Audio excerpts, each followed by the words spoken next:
Hello friends, hope you all are fine. Today we are going to continue part 2 of chapter the making of global world.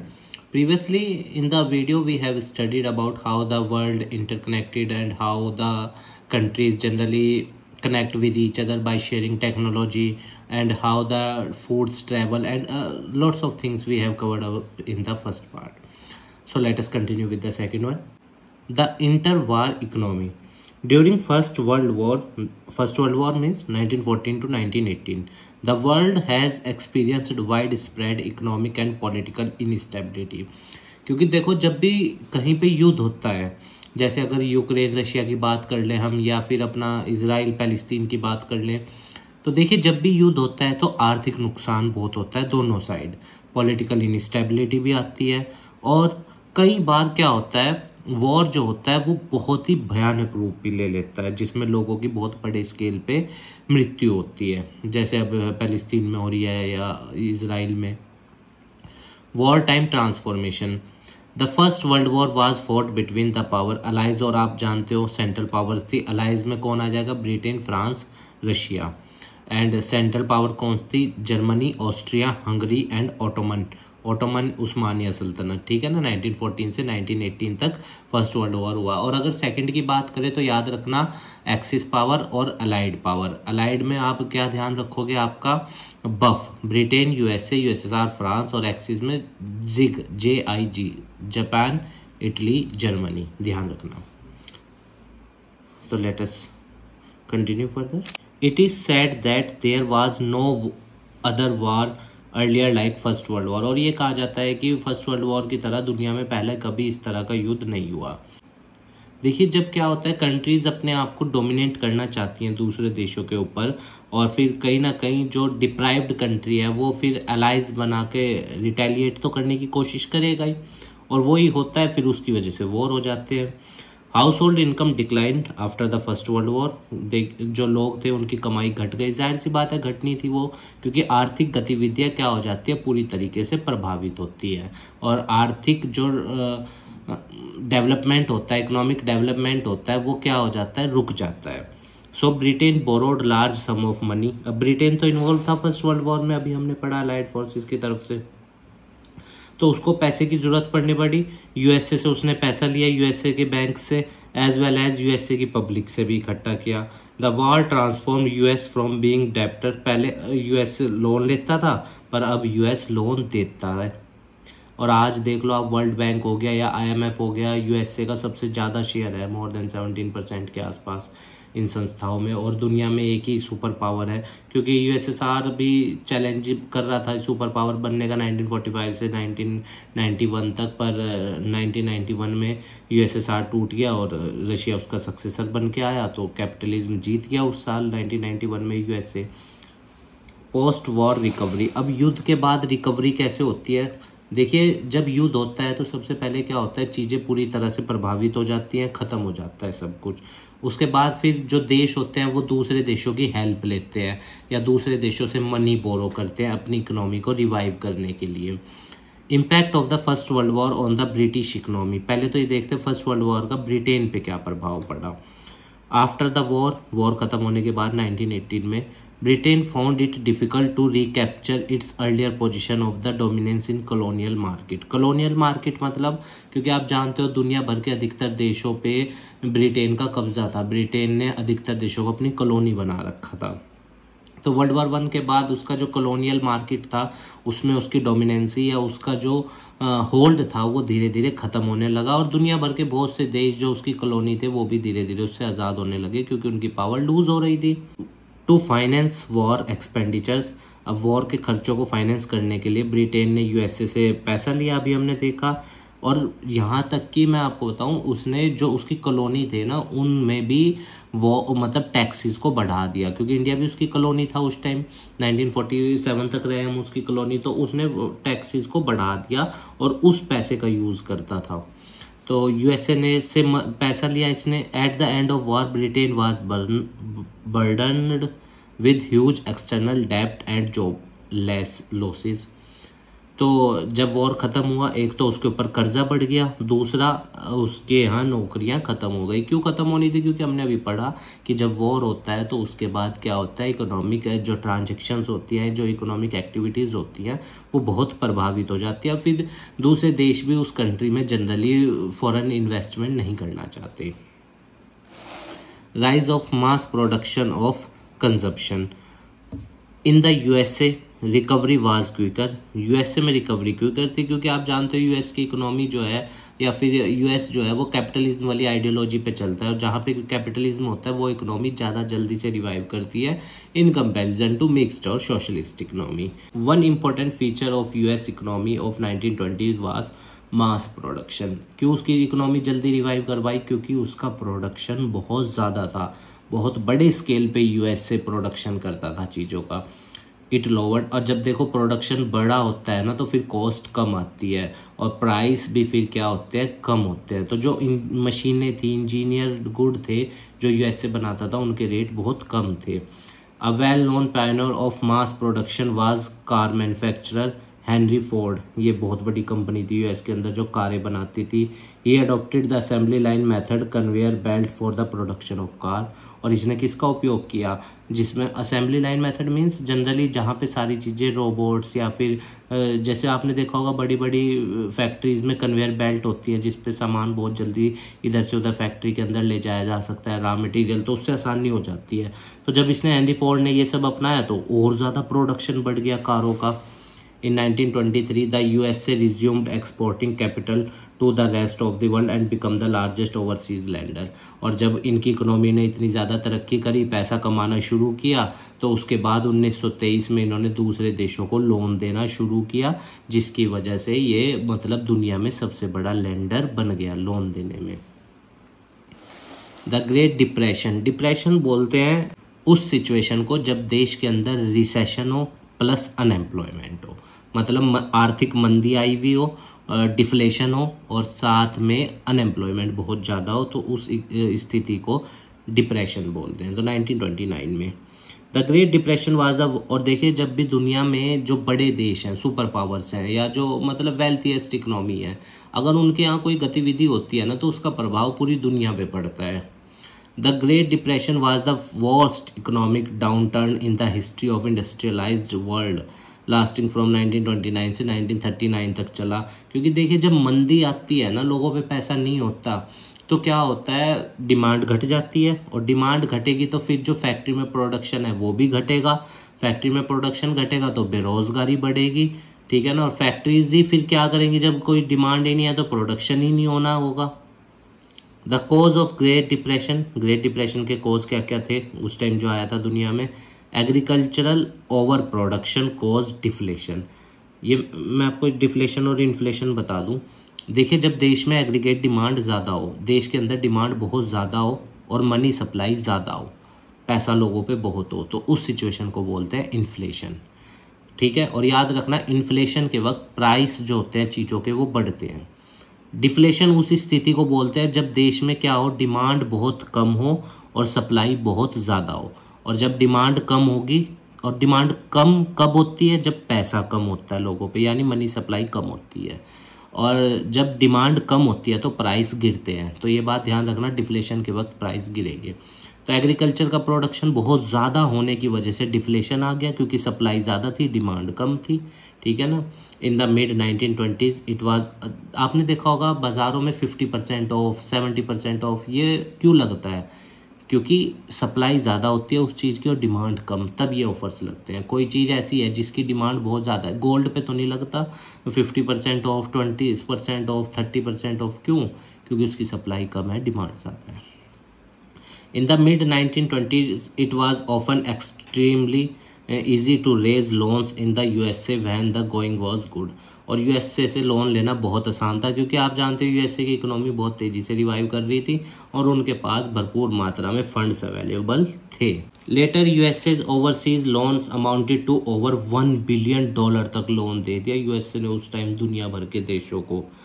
Lender अब जो USA के landers थे वो मतलब उनको बहुत ये हुआ कि इतना बड़ी संख्या में इतना बड़ा अमाउंट, क्योंकि $1 बिलियन आज तो चलो बहुत कम है, पर उस टाइम की वैल्यू इन्फ्लेशन को काउंट अप करोगे तो बहुत ज़्यादा, कई हज़ार करोड़ बनेगा ये। लैंडर्स पैनिक्ड, तो at first sign of trouble, so depending countries faced an acute crisis. तो लैंडर्स के बीच में पैनिक हो गया, जो यूएसए के लैंडर्स थे या मार्क इन्वेस्टर्स थे जो दूसरे देशों को लोन दे रहे थे, जिसकी वजह से जब उन्होंने लोन देना कम किया तो फिर जो डेवलपिंग कंट्रीज थे उनके अंदर क्राइसिस आने शुरू हो गए। Withdrawal of USA loans during the phase of great depression, और जब एक तो आर्थिक मंदी चल रही दुनिया में और यूएसए ने लोन देने बंद कर दिए, जिसकी वजह से पूरी दुनिया पे बहुत ज़्यादा प्रभाव उसका पड़ा। इंडिया भी बहुत बड़ी संख्या में अमाउंट बोरो करता है यूएसए से, वर्ल्ड बैंक से। The tremors of a crisis in one part of the world were quickly relayed to the other part. मैंने अभी बताया ना, दुनिया में अगर एक चीज़ कहीं पे होती है तो उसका प्रभाव हर जगह पड़ता है, जिससे लोगों के जीवन पे, इकोनॉमीज़ पे, अर्थव्यवस्थाओं पे एंड सोसाइटीज़ पे, समाज पे भी बहुत फ़र्क पड़ता है, क्योंकि बेरोज़गारी, हंगर, वो सब चीज़ें ज़्यादा बड़े स्केल पे होती हैं। The depression immediately affected Indian trade, Bharat के व्यापार पे इसका बहुत प्रभाव पड़ा, क्योंकि देखिए मान लो किसी एक देश में मंदी है, उस देश में कोई डिमांड नहीं हो रही चीज़ों की, तो फिर वो देश आपसे इंपोर्ट क्यों करेगा, क्योंकि उसके यहाँ डिमांड ही नहीं है जब किसी चीज़ की। तो यानी इंपोर्ट एक्सपोर्ट पे बहुत फ़र्क पड़ता है, ठीक है ना। जब भी किसी दुनिया में मेनली मेजर कंट्रीज़ में जब डिप्रेशन आता है, तो इंडिया का मतलब नेट एक्सपोर्ट हाफ हो गया, इतना घट गया था। Agricultural prices fell sharply, as a result peasants indebtedness increase. तो एग्रीकल्चर जो चीज़ें थी, प्रोडक्ट्स थे, उनके रेट घट गए, जिसका परिणाम क्या हुआ कि जो हमारे यहाँ पीजेंट्स थे उन पे कर्जे बढ़ने लगे। The depression proved less green for urban India. शहरों पे तो देखो डिप्रेशन का कम प्रभाव पड़ता है, मेनली मजदूर तबका ज़्यादा इसमें प्रभावित होता है, क्योंकि लैंड ओनर्स को तो रेंट मिलता रहा, मिडिल क्लास जो थे उनको सैलरी मिलती रही। Government extended tariff protection, government तो क्या करेगी, अपने खजानों को पूरा करने के लिए टैरिफ बढ़ा देगी, सेम जो पाकिस्तान के इस वक्त हाल है वही। सो इंडस्ट्रियल इन्वेस्टमेंट आल्सो ग्रू, ठीक है। पर वही बात है फिर कि अगर इंडस्ट्रियल इन्वेस्टमेंट ग्रू हो भी रही है, उसका फायदा क्या है, क्योंकि नेट एक्सपोर्ट तो घटेगा, जाहिर सी बात है जब दूसरे देश इम्पोर्ट कर ही नहीं रहे हैं। Rebuilding of world economy the post war, अब कैसे रिवाइवल शुरू हुआ, लेट अस सी। डिस्ट्रक्शन कॉज सेकंड, और आप जानते हो फिर अच्छा इतना इकोनॉमी ने रिवाइव करना शुरू किया 1939 तक तो डिप्रेशन रहा, फिर वर्ल्ड वॉर 2 आ गया 1945 तक, फिर प्रॉब्लम। अच्छा वर्ल्ड वॉर 2 में याद रखना जो एक्सिस थे उनको जिग बोला जाता है, जे से जापान, आई से इटली, जी से जर्मनी। अलाइज कौन थे, BUUF, इसको आप ऐसे याद रख सकते हैं, बफ वर्ड से Britain, USA, USSR, France. Most of the deaths took place outside the battlefield. देखिए जब भी युद्ध होता है, जैसे अभी पैलेस्टीन या इजराइल का चल रहा है, तो जब मिसाइलें दागी जाती हैं तो अधिकतर जो होते हैं सिविलियंस पे उसका बहुत प्रभाव पड़ता है, सिविलियंस ज़्यादा मरते हैं, और ये देखा भी गया है हर युद्ध में सिविलियंस को ज़्यादा मतलब नुकसान पहुंचता है, क्योंकि रॉकेट जब गिर रहा है दूसरे देश से चल के, वो ये थोड़ी देखेगा कि आर्मी कैंप पे गिरना है या वहाँ पे, वो तो कहीं सिविलियंस को ही टारगेट करेंगे ताकि उन पे दबाव बने। Most of the deaths took place outside the battlefield, more civilians died than soldiers, soldiers से ज़्यादा सिविलियंस की मौत होती है वॉर में। सेवरल सिटीज़ वर डेस्ट्रॉयड, आप देख लो हमास को, गाज़ा को, या फिर उधर देख लो अपना पूरा यूक्रेन तबाह करके रख दिया। सेवरल सिटीज़ वर डेस्ट्रॉयड बाय एरियल बोम्बार्डमेंट, बमबारी की जाती है ना बहुत ज़्यादा। इमेंस अमाउंट ऑफ इकोनॉमिक और सोशल डिवास्टेशन टुक प्लेस, आर्थिक तो सब कुछ ही तबाह हो जाता है और सामाजिक भी सब कुछ, क्योंकि लोगों का डिस्प्लेसमेंट, माइग्रेशन होता है रिफ्यूजी के तौर पे दूसरे देशों में, बहुत प्रभाव पड़ता है वॉर का। Post war settlement and the Britain Woods, अब वॉर खत्म होने के बाद कौन कौन सी संस्थाएं बनाई गई जिन्होंने मतलब कि सॉर्ट आउट करने की कोशिश करी। The economist and politician earned 2 की lesson from the inter war economic experience. War से पहली तो बात, वॉर से कभी भी किसी का फ़ायदा हो ही नहीं सकता। दूसरी बात, वॉर एक ऐसी चीज़ होती है जो सिर्फ अपने साथ डिस्ट्रक्शन लाती है और कुछ नहीं लाती है। An industrial society based on mass production can not be sustained without mass consumption. देखिए, एक इंडस्ट्रियल सोसाइटी मतलब ऐसी अर्थव्यवस्था जहाँ पे इंडस्ट्रियों का मेन रोल है। तो फिर उस देश में इंडस्ट्री तभी सर्वाइव कर सकती है जब वहाँ पे कंजप्शन क्या हो, ज़्यादा हो। जब कंजप्शन ही नहीं होगा तो फिर इंडस्ट्री क्या करेंगी, क्योंकि वो प्रोडक्शन भी क्यों करेंगी फिर जब कंजप्शन ही नहीं है। तो कंजप्शन और प्रोडक्शन सिमिलर चलते हैं, और याद रखना इन्हीं से ही देश में इकोनॉमिक स्टेबिलिटी आती है। There was a need for high and stable income, full employment. और देश के डेवलपमेंट के लिए सबसे ज़्यादा ज़रूरी क्या है, फुल एम्प्लॉयमेंट वाली सिचुएशन। फुल एम्प्लॉयमेंट ध्यान रखना तब होता है जब एग्रीगेट डिमांड और एग्रीगेट सप्लाई इक्वल हो। ये क्लास 12th की इकोनॉमिक्स में चैप्टर नंबर 7-8 में है, मैक्रो में। पर फुल एम्प्लॉयमेंट ध्यान रखना आसान भाषा में कि मान लो 100 लोग नौकरी चाह रहे हैं और 100 लोगों को नौकरी मिल गई, उस सिचुएशन को फुल एम्प्लॉयमेंट बोलते हैं। तो अच्छा देखो, फिर प्रॉब्लम एक हो रहा है, अगर सबको रोजगार मिल गया तब भी प्रॉब्लम है। क्योंकि मान लो सबको रोजगार मिल गया, ठीक है, सबके पास मनी आ जाएगी, क्योंकि एम्प्लॉयमेंट अपने साथ भाई कोई मेहनत कर रहा है पैसे लाएगा। अब मनी आने के बाद क्या होगा, सब लोग मार्केट में जाएंगे, डिमांड बढ़ेगी, और जैसे ही डिमांड बढ़ती है फिर क्या हो जाता है, मनी की वैल्यू गिरती है और इन्फ्लेशन आता है। Government should intervene and take steps to minimise fluctuation of market force. Government ने क्या किया, कोशिश करी कि वो मार्केट फोर्सेस को के बेस पे एक्सचेंज रेट को मतलब कंट्रोल करने की कोशिश करें। ये सारा 12th का थोड़ा सा कंसेप्ट है। यहाँ पे मार्केट फोर्सेस होती हैं डिमांड और सप्लाई। तो गवर्नमेंट की कोशिश ये रही कि भाई डिमांड और सप्लाई जो है वो देश में बैलेंस रूप में चले, ताकि देश में ना इन्फ्लेशन की स्थिति बने ना डिफ्लेशन की। Step taken by economists and politicians of world to meet the global economic crisis. और जो अर्थशास्त्री थे या फिर जो राजनीतिज्ञ थे, उनकी मेन कोशिश थी कि दुनिया भर में जो आर्थिक मंदी या जो भी आर्थिक क्राइसिस आए हुए हैं उनको दूर करा जा सके। इसीलिए ब्रिटेन वुड कॉन्फ्रेंस इस्टेब्लिश की गई, IMF इंटरनेशनल मॉनेटरी फंड बनाया गया इसके द्वारा, इस कॉन्फ्रेंस के अंदर, ताकि जो एक्सटर्नल सरप्लस है, मान लो किसी देश के पास ज़्यादा पैसा है, वो अपना पैसा यहाँ जमा कर दे और ये संस्था उन देशों को लोन देगी जिनको ज़रूरत है, और फिर वो मतलब एक तरह का फाइनेंशियल इंस्टीट्यूशन का काम करती है IMF। And deficit of its member, the world bank was setup, world bank भी बनाया गया ताकि उन देशों को जहाँ पे युद्ध से जो रिकवर करना चाहते हैं या डेवलपिंग कंट्रीज, उन्हें लोन दिया जा सके। Britain would system was based on fix exchange rate. अच्छा, अब ये फिक्स एक्सचेंज रेट क्या होता है, ये वो रेट होता है जो मान लो जब एक करेंसी दूसरी करेंसी के साथ एक्सचेंज करी जाएगी, नहीं तो करी जाएगी, जैसे फॉर एग्जांपल मान लो $1 80 रुपये। अब ये जो $1 80 रुपये है फिक्स एक्सचेंज रेट के अंदर ना, ये रेट सरकार तय करती है, गवर्नमेंट। फिक्स एक्सचेंज रेट का दूसरा नाम भी है पैग्ड एक्सचेंज रेट, ठीक है। तो a dollar was anchored to gold at a fixed price. और गोल्ड के टर्म में जब हम करेंसी की वैल्यू को मेजर करते हैं, generally dollar international accepted currency है, तो ये भी ध्यान रखना, इसको पार्टी वैल्यू बोला जाता है जब गोल्ड के टर्म में करेंसी की वैल्यू मेजर की जाती है। तो फिक्स एक्सचेंज रेट से जो सिस्टम था ना, वो उस पर शिफ्ट कर दिया था क्या, फ्लोटिंग एक्सचेंज रेट पे, जिसपे मार्केट फोर्स तय करती है। Decision making in these institution later बाद में कर दिया गया था, क्योंकि फिक्स एक्सचेंज रेट ज़्यादा मतलब डेवलपिंग देश में कामयाब नहीं हो सकता। इंडिया में भी मैनेज फ्लोटिंग भी चलता है जिसमें सेंट्रल बैंक इन्फ्लुएंस करता है, पर generally floating exchange rate. Decision making in these institution is controlled by western industrial power. Western industrial power मतलब कैपिटलिस्ट देश, क्योंकि वही सबसे ज़्यादा पैसा कंट्रीब्यूट करते हैं इन वर्ल्ड बैंक में या इन बड़ी संस्थाओं में, तो उनका होल्ड या उनका डिसीजन लेने की पावर ज़्यादा है। During early post war years, developing countries, India जैसे देश, invested vast amount of capital importing industrial plant. हमने बहुत बड़ी संख्या में, हमारे जैसे देशों ने लोन लिया और कैपिटल गुड्स को इम्पोर्ट किया, क्योंकि उन्हीं से ही प्रोडक्शन तेज हो सकता है। जब प्रोडक्शन तेज होगा तो पर फिर वही बात है, अगर प्रोडक्शन तेज है तो फिर इंटरनेशनल मार्केट में उसकी डिमांड भी हो, नहीं तो फिर उस ज़्यादा प्रोडक्शन का करा क्या जाएगा। Importing industrial plants and equipments, modern technology दूसरे देशों से हम खरीदी डेवलपिंग कंट्रीज ने, ताकि वो अपना डेवलपमेंट बढ़ा सकें।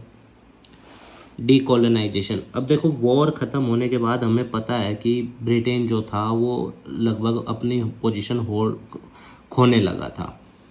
अब जब वो खोने लगा तो जो उसकी कॉलोनी थे देश, वो धीरे धीरे उससे आज़ाद हो रहे थे। जैसे 1945 में वर्ल्ड वॉर 2 ख़त्म हुआ, 1947 में हम आज़ाद हो गए, 1947 में पाकिस्तान निकल गया। After second world war most colonies in Asia Africa emerged as free independent nation. Asia में तो हम ही एग्जाम्पल हैं, या फिर 1949 में चाइना भी है। But their economies and societies were handicapped by long period of colonial rule. Britishers ने वही किया, हमारी इकोनॉमी को 200 साल तक एक्सप्लॉइट किया और उसके बाद चलते बने। The IMF and world bank were designed to meet financial need. तो IMF और वर्ल्ड बैंक की मेन जिम्मेदारी थी इन डेवलपिंग कंट्रीज को लोन देना ताकि ये अपना डेवलपमेंट शुरू कर सकें। पर मैं आपको बताऊं, इतना ज़्यादा वो बढ़ चुका है लोन। अगर मैं अपनी कंट्री की बात करूं, मोर देन 30% के आसपास GDP का हर साल इंटरेस्ट देने में जा रहा है। इतना ज़्यादा लोन है हमारे पास। आप कमेंट बॉक्स में बताना कि कितना फॉरेन लोन है इंडिया के ऊपर। As Europe and Japan rapidly rebuilt their economies itself, the Bretton Woods institution began to shift their attention toward developing countries.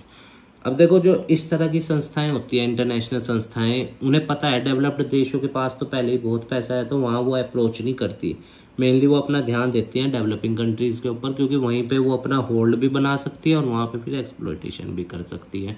क्योंकि डेवलपिंग कंट्रीज जैसे पाकिस्तान का एग्जांपल ले लो, अब वो लोन लेते हैं दूसरे देशों से, चुकाने की हिम्मत थोड़ी है। तो ऐसे में डेप्टनेस बढ़ती चली जाती है और फिर कंट्री के ऊपर फॉरेन प्रेशर भी बढ़ता है।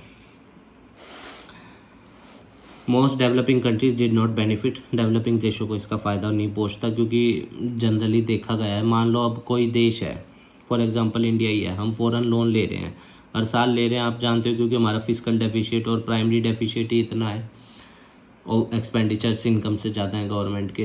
तो जितना भी हम डेब्ट लेते जाएंगे तो उससे होगा क्या, हमारे ऊपर जो इंटरेस्ट या जो डेब्ट चुकाने का भार है जनता के ऊपर, वो बढ़ता जाएगा।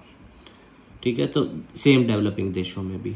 तो ब्रिटेन वुड जो ये कॉन्फ्रेंस थी, इसका एंड हुआ, मतलब कि इस तरह की जो संस्थाएं थी जहाँ पे डोमिनेंसी चलती थी, वो एंड हुई और दुनिया ग्लोबलाइजेशन की तरफ बढ़ी। The factors that lead to the end of Bretton Woods. अब कौन कौन से फैक्टर थे, मैंने अभी बताया था ना, फिक्स एक्सचेंज रेट कामयाबी नहीं है जहाँ गवर्नमेंट डिसाइड करती है, तो फ्लोटिंग एक्सचेंज रेट। फ्लोटिंग का दूसरा नाम भी है फ्लेक्सिबल, और फिक्स का दूसरा नाम है पैक्ड। तो फ्लोटिंग एक्सचेंज रेट में क्या होता है, जो एक्सचेंज रेट है करेंसी का, वो मार्केट फोर्स पे तय होता है, डिमांड और सप्लाई पे। The international financial system change and developing countries were forced to borrow from private lending institution. International financial system बदल रहा था दुनिया भर में। अब देश जो संस्थाएं थी वो जनरली ऐसे ही लोन नहीं देना चाहती थी किसी को भी, वो अपने इंटरेस्ट देखती थी कि देश चुका भी सकते हैं या नहीं। तो इसलिए प्राइवेट लैंडिंग्स बढ़ी, इन प्राइवेट इंस्टीट्यूशंस की लैंडिंग बढ़ी देशों में, जैसे USA की। तभी तो आज चाइना देखो, जनरली हर देश को मनी लैंड करता है और फिर वहाँ पे अपना उसके फॉरेन अफेयर्स में या उसमें अपना इन्वॉल्वमेंट बढ़ा लेता है। The reallocation of industry to low wages countries stimulated world trade and capital flow।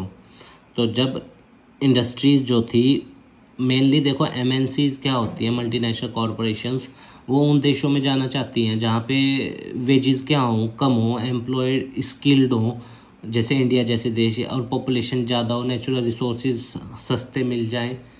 तो वो MNCs उन देशों में अप्रोच करती हैं।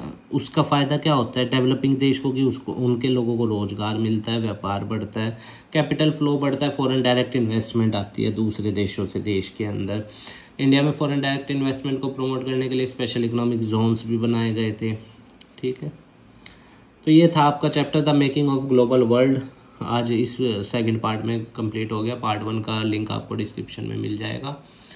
तो आप स्वस्थ रहिए, खूब लाइफ में आगे बढ़िए, यही हमारी मनोकामना है। इस देश को अच्छा बनाइए, समाज को अच्छा बनाइए और अपना अस्तित्व इस समाज में स्थापित कीजिए और खूब मेहनत कीजिएगा। इस चैप्टर के आप प्रैक्टिस सेट ज़रूर लगाइएगा, करिएगा उनको, और जो भी अगर किसी क्वेश्चन में डाउट हो तो आप कमेंट बॉक्स में डिस्कस कर लेना। ठीक है, असेसमेंट, बोर्ड असेसमेंट में मैंने आपको प्रीवियस वीडियो में बताया था कि शुरू के टॉपिक हैं, पर क्लास असेसमेंट में ये सारा है। पर आप इस चैप्टर को ज़रूर पढ़िएगा, क्योंकि ग्लोबलाइजेशन एक इम्पोर्टेंट टॉपिक है, अपकमिंग क्लासेस में भी ये आएगा।